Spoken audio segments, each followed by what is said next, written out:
আমাদের ড্রাইভার দাদা আমাদের নিয়ে যাচ্ছে বাড়িতে। আমরা আমরা রওনা দিলাম। গুড মর্নিং বন্ধুরা, welcome back to our channel. আশা করি সবাই খুব ভালো আছে, সুস্থ আছে। আমরা ভালো আছি। রেডি হয়ে পড়লাম বাড়ির উদ্দেশ্যে। এখন বাড়ি যাব। এখন ঘড়িতে 6:45 প্রায় বাজে। তো চলো এখন বাড়ানো যাক। সব কিছু চলে গেছে, ওরাও চলে গেছে নিচে, আমি এখন যাচ্ছি। চলো পরে কথা হচ্ছে। এখন আমরা বেরিয়ে পড়লাম। এবার একটু লেট করে বাড়ানো হলো, কারণ ও বললো আস্তে আস্তে যাই, এতটা তাড়াহুড়ো কোনো নেই। কারণ অন্য সময় 3টে সাড়ে 3টেই মানে উঠে তারপর বেরিয়ে যাই। কখনো কখনো 3:30 বেরোই, কখনো কখনো 5টা বা 4:30 বেরিয়েই যাই। তো এবার একটু আস্তে আস্তে বের হলাম।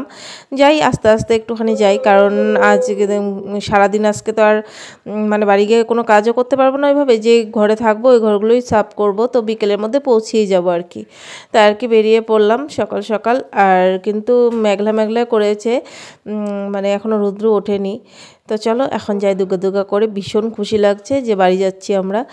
এইটার খুশিটা মানে একদমই আলাদা। ভীষণ ভীষণ ভালো লাগছে যে বাড়ি যাচ্ছি। আর কতদিন পর বাড়ি যাচ্ছি, কখন গিয়ে বাড়ি পৌঁছাবো এটারই এখন একটা ধান্দা।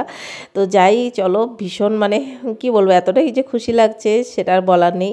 আর ওইখানে দেখতে পাচ্ছ সিটের পাশে আমার এই যে নারকেল তেলের বোতলটা নিয়েছি, কারণ এই যে যখনই গরম লাগবে তেলটা গলে যাবে। আর আমরা যখন সুন্দরবন ঘুরতে গিয়েছিলাম তখন মানে কি বলবো, তেল পড়ে একদম পুরো ব্যাগ একদম হয়ে গেছিলো। তাই বলেই আর কি তেলটা সাইডে নিয়ে নিয়েছি যাতে না পড়ে। তো দেখতেই পাচ্ছ মাম্মার কতটা খুশি, কতদিন আগে থেকে বলছি কখন বাড়ি যাব কখন বাড়ি যাব। সবাই খুশি। আমাদের ড্রাইভার দাদা আমাদের নিয়ে যাচ্ছে বাড়িতে। আমরা রওনা দিলাম। দেখো 6:49 না 46-এ। এই 7 সকালে উঠে বাড়ি যাওয়াটা কি যে খুশি লাগে। রাস্তাঘাটও পুরো খালি থাকে, ভীষণ ভালো লাগে। যাচ্ছে এখানে ওই একটা এই দোকানটা আমরা যাওয়া আসার সময় সব সময় দেখি কি প্রসিদ্ধ ঝুড়ি বুন্দিয়ার দোকানে। ওই যে দূরে দেখতে পাচ্ছ প্রসিদ্ধ ঝুড়ি বুন্দিয়ার দোকান। তো কি ঝুড়ি বুন্দিয়া কেমন টাইপের আছে, ও যাচ্ছে। এখনো জানি না এত সকালে দোকান খুলেছি কিনা। তো যাচ্ছে, দেখা যাক কি হয়। আমার খুব ইচ্ছে ছিল ওই দোকানের ঝুড়ি বুন্দি এত প্রসিদ্ধ, কেমন টেস্ট হবে সেটার জন্য যাচ্ছে। এই জন্য রাখলো, কারণ যতবারই আমরা বাড়ি যাই ততবারই দোকানটা দেখি কিন্তু পার করে চলে যাই। কিন্তু আজকে ফাইনালি থামা হলো, দেখা যাক পাই কিনা। আমি পড়লাম ওইখানে হয়তো খাবারের পুরি টুরি কিছু আছে, সেই জন্য যাচ্ছি ওইখানে। একদম পুরো হাই রোডের মধ্যে। শিলিগুড়ি যাওয়ার সময় এই দোকানটা কিন্তু তোমাদের চোখে পড়বেই, প্রসিদ্ধ বুন্দিয়া ভুজিয়ার দোকান। তো সেটার জন্য আসা, কিন্তু খুবই ভালো দোকানটা, পরিষ্কার খুব, এই জন্য খেয়ে ভালো লেগেছে। বুন্দিয়া ভুজিয়া যে দিয়ে দিয়েছে, যেটা প্রসিদ্ধ বুন্দিয়া ভুজিয়া। আর বুন্দিয়াগুলো একদমই ছোট ছোট, তাই আর কি খেতে ভালো লেগেছে। ভুজিয়াটাও ভালো লেগেছে, মানে অন্য দোকানের তুলনায় মানে খুবই ভালো আছে, ভালো লেগেছে আর কি আমার এই বুন্দিয়া ভুজিয়াটা। যাই হোক চলো এখন খেয়ে নেই। তার সঙ্গে এই যে দিয়ে দিয়েছে এখানে পুরি গরম গরম, তার সঙ্গে বুটের ডাল। বুটের ডালটা এতটা ভালো বানিয়েছে না, একদম বাড়ির মতো। বাড়িতে যেমন আমরা ঘন বুটের ডাল বানাই সেরকমই বানিয়েছে। এই জন্য একদম বাড়ি মানে ঘরোয়া একটা ভাব লাগছিল। গরম গরম পুরি, তার সঙ্গে বুটের ডাল, দেখে বুঝতে পারছো কতটা ঘনত্ব। আর এমনিতে সচরাচর কিন্তু দেখবে দোকানে খেলে পাতলা ডাল একটাই দেয়, কিন্তু এটা একদম পুরো ঘন বাড়ির মতো। তো আমার খাওয়া হলেও বাচ্চাদের হচ্ছে, তাই এখানে একটু দাঁড়িয়ে দাঁড়িয়ে দেখছি চারপাশটা একটুখানি। এখন রওনা দিয়ে দিলাম আবারও। তো চারো সাইডে পুরো ধুলো ধুলো উঠছে, মানে চৈত্র মাসে যেরকম একটা হাওয়া বাতাস টাইপ থাকে না, ওই টাইপেরই লাগছে। যাচ্ছি আর রাস্তা দিয়ে ভাবতে ভাবতে যে বাড়িতে পৌঁছাবো তো খুশি লাগছে, কিন্তু বাড়ি গিয়েই যে ওই তো ঘর তো পরিষ্কার করতেই হবে। যেই ঘরে থাকবো ওই ঘরটা তো কমসে কম পরিষ্কার করতেই হবে। এই জার্নি করে গিয়ে ওগুলো করা মানে কি বলবো, খুবই মানে চাপের ব্যাপার হয়ে যায়। যাই হোক করতে তো হবেই, মানে রাত্রিটা তো কাটাতে হবে, ওটা তো পরিষ্কার না করে থাকাই যাবে না। যাই হোক চলো এখন যাই। আর এত সুন্দর ভিউ, রাস্তাটা না কি ভালো যে লাগছিল। তার সঙ্গে এখন যে আসছে, এখন এটা জলদাপাড়া।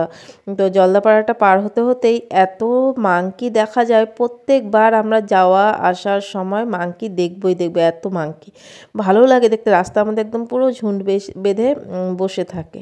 তো চলো একটু দেখাই তোমাদেরকেও। এই যে দেখো, এই রাস্তাটার মধ্যে যতবার আমরা যাওয়া আসা করি মাংকি এই পাশ থেকে ওই পাশে যাবো। এই যে দেখতে পাচ্ছ কতগুলো। আর এই যে আসছে সামনের দিকে একটুখানি, এই জন্য আমি স্লো করে দিয়েছি একটু ভালো করে তোমাদেরকে দেখানোর জন্য। দেখতে তো বেশ ভালো লাগে, দেখো চুলকাচ্ছিল, কি ভালো লাগছিল না, খুব ভালো লাগছে। আর এই রাস্তার ভিউটাও ভীষণ ভালো লাগে। আর কত বড় বড় যে পলাশ ফুল ফুটে আছে, মানে খুব ভালো লাগছে। আর এখন নদী একদম পুরো শুকিয়ে মানে পুরো মাটি বের হয়ে গেছে, একটু জল দেখা যাচ্ছে কিনা এরকম।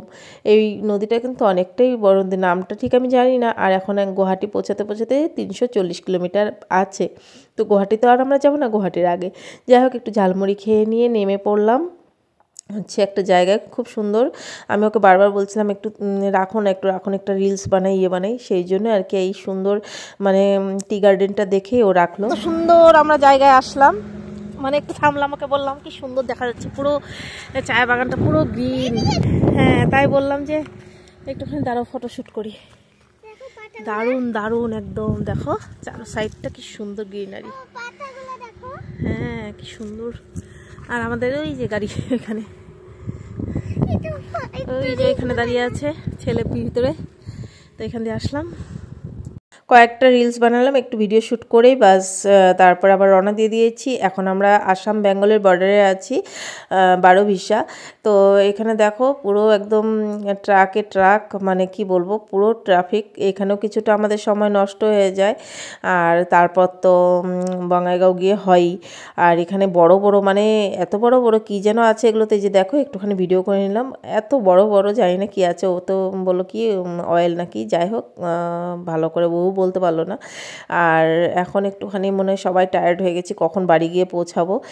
সবাই একদম পুরো নেতিয়ে গেছি, শুয়ে পড়ছি, করছি। এখন আমরা আসামে ঢুকে পড়বো।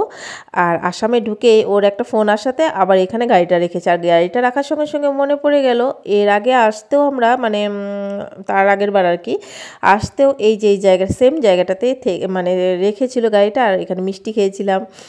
তো দেখে কি ভালো লাগছে যে ওই জায়গাটাতে আমরা এসেছি। আর এই জায়গাটা একটা কদম গাছের নিচে বসার জায়গা আছে। তো মাম্মা আর আমি নেমে এখানে বসে পড়লাম। ভীষণ ভালো লাগে এই জায়গাটা, কারণ আগেরবারও আমরা মানে একবার না, আগেরবার না, তার আগের বার হবে। যাই হোক, মানে আসার সময় এই জায়গাটা থেমে একটু খাওয়া দাওয়া করেছিলাম, ভীষণ ভালো লাগে, মানে লাগছিল আর কি। গাছের নিচে একটা বসার জায়গা, যেহেতু একটা দোকান আছে, এইখানে দোকানগুলো না হয়তো বিকেলের দিকে খোলে, সেই জন্য সকালের দিকে কিন্তু বন্ধ থাকে। আর ওই জঙ্গলগুলো ভিতরের দিকে বাড়ি ঘর আছে আর কি। তাই একটু ঘুরে ঘুরে দেখছিলাম, ও ফোন করছিল, ততক্ষণ ঘুরে ঘুরে দেখছিলাম। তো এখন একটুখানি বসবো, তারপর আবার রওনা দিয়ে দেবো। তো দেখো রওনা দিয়ে চলে এলাম আবার আমাদের আসামে। এইটা তো আসামেই ঢুকেই পড়েছি, তোমাদের বললামই। তো এটা হচ্ছে কোকড়াঝাড় ছেড়ে এসেছি। তো এখানে একটু রাখলো, তো বললো বাচ্চারা চিপস খাবে, খাবে, তাই একটু নেমেছে। আর এখান থেকে কুলগুলো নিয়েছে, এতটা টেস্ট কুলগুলো, যে আমার হাতে নিয়ে নিয়েছি ধুয়ে। কুলগুলো ছিল খুব টেস্টি। আর গাড়িতে টুকটুক করে খেতে না বেশ ভালো লাগে। এই যে চিপসটা খেয়ে নিয়েছি, তো এগুলো প্যাকেট কিন্তু বাইরে ফেলিনি, সমস্ত কিছু আমরা যা যা খেয়েছি জড়ো করেছি, ডাস্টবিন পেলে ফেলে দেবো, নয়তো বাড়ি গিয়ে ফেলবো। জায়গাও পেয়ে গেছি, আমাদের এখন বাড়ি আর মাত্র আধা ঘন্টা লাগবে। তো এই যে খাওয়া দাওয়া করে যাব এখান থেকে। ধাবাতে আসলাম একটা, কারণ যেহেতু বাড়িতে কেউ নেই, রান্নাবাড়ি করে কেউ তো আর রাখবে না, আমাদের ওইখানে গিয়ে রান্না করতে পারবো না, কারণ এতদিন পর যাই, ওইখানে অনেক নোংরা চোংরা হয়ে থাকে রান্নাঘর। তো রান্নাঘর আজকে আর মনে হয় না খোলা হবে, খুলতে খুলতে কালকে, কারণ কালকে একটা মাসিকে বলেছি আসতে, তো তারপরে আর কি সাফ সাফাই হবে। আজকে গিয়ে যে ঘরে থাকি আমরা, ওই ঘরটা তো তোমরা দেখতেই পারবে, দেখতে থাকো। চলো এখন খাওয়া দাওয়া করবো। তো আমাদের খাবার চলে এসেছে, বঙ্গাইগাঁও ড্রাগন ধাবা। এটা ও বলছে খাবার যে কেমন হবে, ও বলছে আমি যখন কলেজে এখানে আসতাম, কলেজে পড়তাম, তখন আমি বঙ্গাইগাঁও আসতাম, এই ধাবাটা তখনই খুলেছিল, কিন্তু কোনোদিনও খাইনি, আজকে প্রথম। তো বলছে কেমন যা হবে। তো আমারও ভয় লাগছিল, আমি বলছিলাম না না ধাবাই খাবো, ধাবাই খাবো, আমার জন্যই আসা। তো এখানে ডাল ফ্রাই নেওয়া হয়েছে, তার সঙ্গে নেওয়া হয়েছে মটর পনির, তার সঙ্গে হচ্ছে গিয়ে মশলা চিকেন, তো আর হচ্ছে গিয়ে বাটার রুটি আর জিরা রাইস। তো এগুলোই নেওয়া হয়েছে, কিন্তু এতটা খাবার টেস্টি ছিল। তোমাদেরকেও আমি বলবো, যারা যারা বঙ্গাইগাঁও বা বিজনি এখানে থাকো, তারা তারা অবশ্যই ড্রাগন ধাবাটাতে অবশ্যই কিন্তু একবার ট্রাই করতে পারো। খুব ভালো খাবার, মানে খেয়ে খুব ভালো লেগেছে। তিনটা যে আমরা সবজি নিয়েছি, তিনোটাই মানে খুবই ভালো ছিল। তার সঙ্গে বাটার রুটিটাও দারুণ একটা সফটনেস ছিল, জিরা রাইসটা তো অসাধারণ ছিল। মানে সমস্ত কিছু, ডাল ফ্রাইটা আমি ভাবিনি এতটা টেস্টি হবে, সমস্ত কিছু ভালো ছিল। সেই জন্যই বলছি, বঙ্গাইগাঁওয়ের আশেপাশে যারা থাকো বা বঙ্গাইগাঁও থাকো, তারা অবশ্যই এই ড্রাগন ধাবাটা একবার আমার কথায় ট্রাই করতে পারো, খুব ভালো খাবার। আর দামটাও কিন্তু সেরকম না। তো চলো আমাদের এই 3টা যেটা নিয়েছি ভালোভাবে একদম হয়ে গেছে, বেশি বেশি হয়ে গেছে সবজিগুলো। যাই হোক, আর স্যালাড দিয়েছে, খুব ভালো লেগেছে খাবারগুলো। তার সঙ্গে চেরি বেলার জন্য একটুখানি ওরা ভাত দিয়েছিল, বলেছিলাম তো দিয়েছিল আর কি। যাই হোক, এখন আমি ভালো করে খেয়ে নিই, মোবাইলটা চার্জে দিয়ে খেয়ে নেব, কারণ মোবাইলটা একদমই চার্জ নেই, তাই বলে। আর চিকেন মশলাটা মানে ডিম এগুলো দিয়ে বানিয়েছে, এতটা ভালো লেগেছে, একদমই মানে অন্যরকম লেগেছে। যাই হোক, তার সঙ্গে জিরা রাইসটা তো বললামই দারুণ ছিল। খাওয়া দাওয়ার হয়ে গেছে, আমরা বেরিয়ে পড়েছি আবারও। এসে বঙ্গাইগাঁওয়ের এখানে আবার ট্রাফিক, কারণ হয়তো কোনো মিনিস্টার গেছে আর কি, পরে আমরা বুঝতে পারলাম। তার আগে ভেবেছিলাম হয়তো সামনে কিছু ধরো মানে অ্যাক্সিডেন্ট বা কিছু হয়েছেই নাকি, এতটা মানে গাড়ি আটকিয়ে দিয়েছে। তো পিছনে আমি তোমাদেরকে আয়নে দিয়ে দেখাচ্ছি, দেখো পিছনে কত বড় লাইন, আর সামনে তো আছেই, সেটা তো মানে বলারই নেই। এখানে আমাদের আধা ঘন্টা হয়ে গেলো, তাই বাড়ি পৌঁছতে পৌঁছতে আমাদের একদম 3টে, কিন্তু 3:30 বেজে গেছে। তো দেখো আমরা এখন চলে এসেছি আমাদের একদম নিজেদের জায়গায়। তো এখন আমরা এই যে গলির ভিতরে ঢুকে যাব আমাদের পাড়াতে, মানে ভীষণ ভীষণ খুশি লাগছে। আর মনে মনে তো একটা লাগছে, ঘর ছাপ করতে হবে, এটা একটা তো আছেই। যাই হোক, চলো তোমাদের সঙ্গে একটুখানি শেয়ার করে দেই।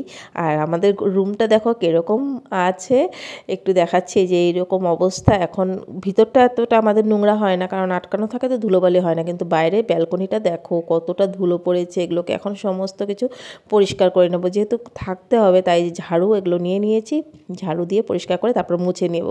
তো মোছা টোছা হয়ে গেছে, 2-3 বার করে মুছেছি, তবুও মনে হচ্ছিলো যেন কাদা জল বেরোচ্ছে।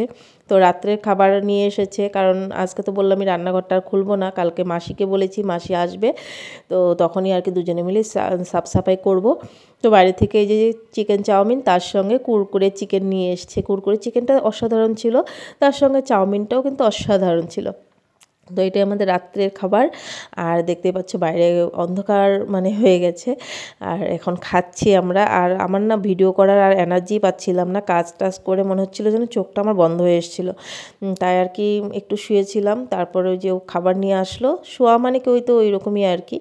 তারপরে যে এখন খাচ্ছি, খেয়ে ঘুমিয়ে পড়বো। বন্ধুরা, আজকের এই ভিডিওটা যদি ভালো লেগে থাকে, আমাদের জার্নির ভিডিওটা যদি ভালো লেগে থাকে, প্লিজ একটা করে লাইক করো, কমেন্ট করো, চ্যানেলটাকে সাবস্ক্রাইব করা না থাকলে সাবস্ক্রাইব করে পাশে থাকার অনুরোধ করছি। আর ফেসবুক পেজ থেকে যারা আমার ভিডিওগুলো দেখছো, প্লিজ ফেসবুক পেজটাকে ফলো করা না থাকলে ফলো করে আমার পাশে থাকার অনুরোধ করছি।